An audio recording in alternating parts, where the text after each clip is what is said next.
Temperature क्या होता है?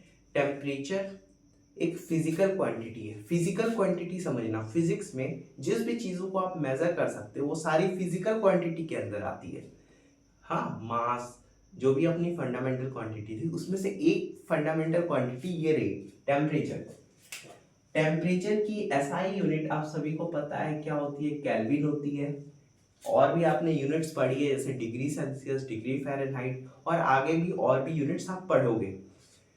ठीक है, तो टेम्परेचर होता क्या है? टेम्परेचर एक मैक्रोस्कोपिक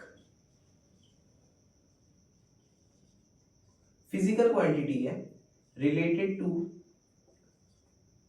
आवर सेंस। मतलब हम इसे सेंस भी कर सकते हैं। कैसे सेंस कर सकते हैं? देखो समझना, एक तरफ गरम गरम कॉफी है और एक तरफ ठंडी ठंडी कोल्ड ड्रिंक है, तो आप इजीली बता सकते हो कि ये कॉफी है गरम है और ये जो कोल्ड ड्रिंक है ये ठंडी है ना? बेसिकली आप बता सकते हो किसका टेम्परेचर ज़्यादा है, किसका टेम्परेचर कम है। कोई भी चीज़ गर्म होती है तो हम ये बोलते हैं कि उसका टेम्परेचर ज़्यादा है, कोई भी चीज़ अगर ठंडी होती है तो हम बोलते हैं उसका टेम्परेचर कम है। ठीक है, लेकिन ये जो सेंस वाला टर्म मैं बोल रहा हूँ ना, सेंस, ये रिलायबल नहीं है। मतलब रिलायबल तो है, हमेशा रिलायबल नहीं है। एक एग्जांपल से समझना, ठंडी ठंड ठंड का टाइम है, प्योर ठंडी लग रही है सबको, और आपको दो ऑप्शन दिए जाए, या तो आपको लकड़ी की चेयर पे बैठना है या तो आपको लोहे की चेयर पे बैठना है। दोनों चेयर में से एक चेयर पे बैठना है। मोस्ट ऑफ बच्चे लकड़ी की चेयर को ज़्यादा प्रेफर करेंगे। क्यों? क्योंकि अकॉर्डिंग टू देम कि वो कम ठंडी है। बात तो सही है, लेकिन क्यों? टेम्परेचर तो सेम है ना? उसी टेम्परेचर में वो लकड़ी वाला भी रखा है और वो लोहे वाला भी रखा है। मतलब ये जो अपना सेंस वाला पॉइंट है ये तो सही नहीं हुआ, दोनों सेम टेम्परेचर पर है, दोनों का टेम्परेचर भी सेम है, तो आपका ये वाला पॉइंट थोड़ा गलत हो गया। टेम्परेचर करता क्या है? टेम्परेचर मेजर करता है, measure of degree of degree किसकी? Hotness and coldness. मतलब ये बताता है कि कोई चीज ठंडी है तो कितनी ठंडी है, गर्म है तो कितनी गर्म है। बेसिकली ये काम करता है अपना टेम्परेचर। अब समझना, एक बहुत ही ज्यादा इंपॉर्टेंट पॉइंट मैं आपको बताने जा रहा हूं। जो टेम्परेचर होता है, टेम्परेचर वो डायरेक्टली प्रोपोर्शनल होता है किसी भी बॉडी के एटम्स के रैंडम मोशन के काइनेटिक एनर्जी पे। Kinetic energy for atom, particle, ठीक है, जो भी ले लो, तो उसके काइनेटिक एनर्जी पे होता है। देखो समझना, कोई भी मान लो बॉडी है, उसके पार्टिकल्स रैंडम मोशन में होते हैं बेसिकली। अगर उनकी काइनेटिक एनर्जी ज़्यादा है, वो जल्दी जल्दी कहीं भी मूव कर रहे हैं, कहीं भी बहुत ही जल्दी उनकी मोशन है, बहुत ही तेज, तो जो उन पे हीट होगा उनका टेम्परेचर ज़्यादा होगा। और कोई भी चीज़ अगर स्लो मूव कर रही है तो उसका टेम्परेचर कम होगा। मतलब अगर वो फास्ट मूव कर रही है, उनकी काइनेटिक एनर्जी ज़्यादा होगी तो टेम्परेचर भी ज़्यादा होगा। वो स्लो मूव कर रही है तो उनकी काइनेटिक एनर्जी कम होगी और टेम्परेचर भी कम होगा। बेसिकली वो चीज़ थोड़ी ठंडी रहेगी। ये वाला इंपॉर्टेंट पॉइंट था। नेक्स्ट पॉइंट देखना, जो टेम्परेचर का नेचुरल फ्लो है ना, नेचुरल फ्लो ऑफ टेम्परेचर हमेशा हायर टू लोअर होता है। मतलब टेम्परेचर जो है, natural flow of temperature in heat, जो नेचुरल फ्लो ऑफ हीट है वो हमेशा higher temperature to lower temperature होता है। एक एग्जांपल से समझना, ये अपने पास कॉफी है, चाय लेते, ये अपने पास चाय है। देखना, चाय जो है वो उसका टेम्परेचर ज्यादा है, higher temperature, lower temperature, surrounding से तो ज्यादा ही होगा। तो अब देखना, जो हीट है ना उसका ट्रांसफर हायर टेम्परेचर से लोअर टेम्परेचर पे होगा, मतलब हीट बाहर निकल जाएगी। और मान लो एक और एग्जांपल है, ये अपना एक ग्लास है जिसके अंदर कोक है, ठीक है, इसके अंदर आइस क्यूब्स भी डाल देते हैं, आइस क्यूब्स भी डाल देते हैं इसके अंदर, ठीक है, ये ठंडी ठंडी कोक है। तो अब क्या होगा, अंदर का टेम्परेचर लो है, बाहर का टेम्परेचर हाई है, तो अब क्या होगा, जो हीट है वो बाहर से अंदर आएगी। यही एक रीजन है यार कि कोई भी चीज गर्म है तो वो ठंडी क्यों हो जाती है, कोई भी चीज ठंडी है तो वो गर्म क्यों हो जाती है। इसके पीछे का रीजन तो बेसिकली यही है। यहाँ से आप समझ ही सकते हो। क्या हम इस नेचुरल प्रोसेस को रिवर्स कर सकते हैं? हम देख रहे हैं कि जो हायर टेम्परेचर से लोअर टेम्परेचर पे हीट जा रही है, क्या हम इसे रिवर्स कर सकते हैं, हम इसे लोअर से हायर ले आ सकते हैं? तो आंसर है हाँ। कैसे? आप एक्सटर्नल एनर्जी की हेल्प से आप ऐसा कर सकते हो, आगे हम पढ़ेंगे डिटेल में। अभी एक एग्जांपल के लिए आप ऐसा समझो, आपके घर में रेफ्रिजरेटर है, एयर कंडीशनर है, एसी, तो ये सब इसके प्राइम एग्जांपल्स, मेन एग्जांपल्स हैं इसी रिवर्स प्रोसेस के, ठीक है। अब एक टर्म्स और समझ जाओ, उसका नाम है थर्मल इक्विलिब्रियम। क्या होता है ये थर्मल इक्विलिब्रियम?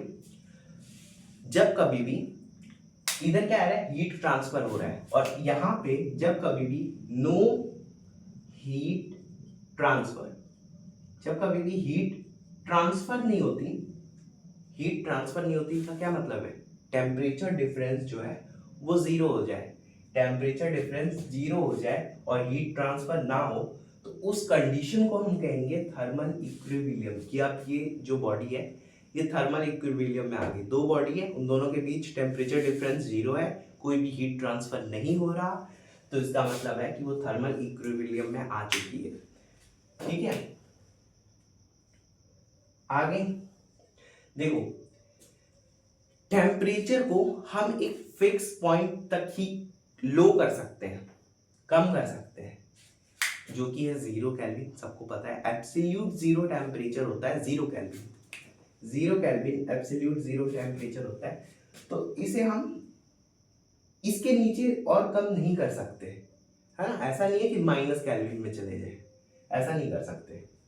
और वैसे भी 0 केल्विन पे पहुंचना ही अपने में एक इम्पॉसिबल सा टास्क है। क्यों? क्योंकि जो 0 केल्विन एक ऐसा टेम्परेचर है, हमने क्या पढ़ा था, जो एटम्स पार्टिकल्स होते हैं, बेसिकली पार्टिकल्स और मॉलिक्यूल्स समझो आप, मॉलिक्यूल्स, क्योंकि एटम तो यार और भी अंदर की बात हो गई। मॉलिक्यूल्स और पार्टिकल्स होते हैं, उनका जो मोशन होता है, काइनेटिक एनर्जी, वो जीरो हो जाता है 0 केल्विन पे, मतलब उनका मोशन ही जीरो हो जाता है, वो बॉडी पूरी स्टेट, उसका जो स्टेट है वो रेस्ट पे आ चुका है, तो उसका टेम्परेचर एब्सोल्यूट जीरो हो जाएगा। तो 0 केल्विन के नीचे हम पहुंच ही नहीं सकते हैं, ऐसा है। तो जो है ना, कांट बी लोअर्ड, मतलब कम नहीं कर सकते, but can be raised, can be raised up to any value. लेकिन इस टेम्परेचर को हम बहुत ही ज़्यादा वैल्यू तक बढ़ा सकते हैं। एग्जाम्पल्स हैं यार बहुत सारे, जो स्टार्स हैं, सन है, उन सभी का टेम्परेचर आपने देखा होगा मिलियन बिलियन ट्रिलियंस में जाता है। तो इवन बहुत बहुत हाई टेम्परेचर एग्जिस्ट करता है, इतना कि हमारी इमेजिनेशन वहाँ तक नहीं जा सकती। तो अच्छा, अभी मैं आपको बता दूं कि अब तक का सबसे लोअर टेम्परेचर पता है लेबोरेटरी में कितना निकाला गया है?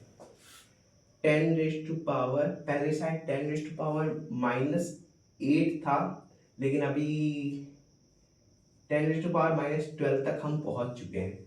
10 रेज टू पावर -12 देख रहे हो कितना छोटा नंबर है, 0.0000000001, इतना छोटा है। और इतना छोटा होने के बाद भी ये अभी 0 तक नहीं पहुंचा है, मतलब सोच सकते हो एब्सोल्यूट 0 केल्विन तक पहुंचना कितना मुश्किल है। और जो हायर टेम्परेचर है ये तो लोअर टेम्परेचर की बात हो गई। और जो हायर टेम्परेचर है वो अभी हम पहुंचे हैं 5.5 ट्रिलियन केल्विन, मतलब 5.5 इंटू 10⁻12 केल्विन के अप्रोक्स में हम पहुंचे हैं।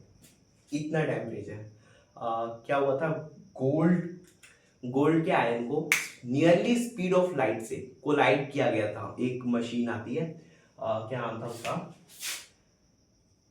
रिलेटिविस्टिक आयन कोलाइडर ऐसे करके था एक नाम। तो उसमें कोलाइड कराया गया था, तो इतना टेम्परेचर हमें मिला था लेबोरेटरी में। इससे भी ज़्यादा टेम्परेचर मे भी एग्जिस्ट करता हो अपने यूनिवर्स में, कोई स्टार या कोई सन ऐसा एग्जिस्ट करता हो जो इससे भी ज़्यादा टेम्परेचर होल्ड करे। वैसे सन मे भी करता हो, इससे ज़्यादा ही हो, ठीक है। अब यहीं पे जो अपनी फिजिक्स है ये दो ब्रांचेस में ब्रेक हो जाती है। कौन कौन से में? एक है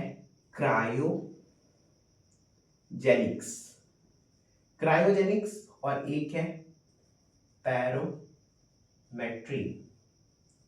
क्या होता है? क्रायोजेनिक्स में हम बात कर रहे होते हैं जब टेम्परेचर बहुत कम होता है, नियरली 0 केल्विन के आसपास, बहुत छोटा टेम्परेचर होता है। इस ब्रांच में हम इसको स्टडी करते हैं, नियरली 0 केल्विन के आसपास टेम्परेचर है तो क्रायोजेनिक्स को स्टडी करेंगे। और पैरामेट्रिक को कब करेंगे?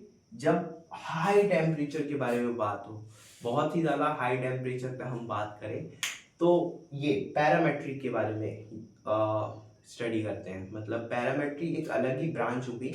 अब ये दोनों ब्रांचेस में ब्रेक हो चुके हैं फिजिक्स के। होप आपको ये वीडियो पसंद आया हो। अगर पसंद आया तो प्लीज़ लाइक करें और इस सीरीज़ में जुड़े। इसमें हम प्रॉपर थर्मोडायनेमिक्स को पूरा ख़त्म करेंगे। आई डोंट नो कितने वीडियोस आएंगे, बट होप आप लोग सभी लोगों को समझ में आएगा और मज़ा आएगा इस वीडियो में। सो बाय बाय।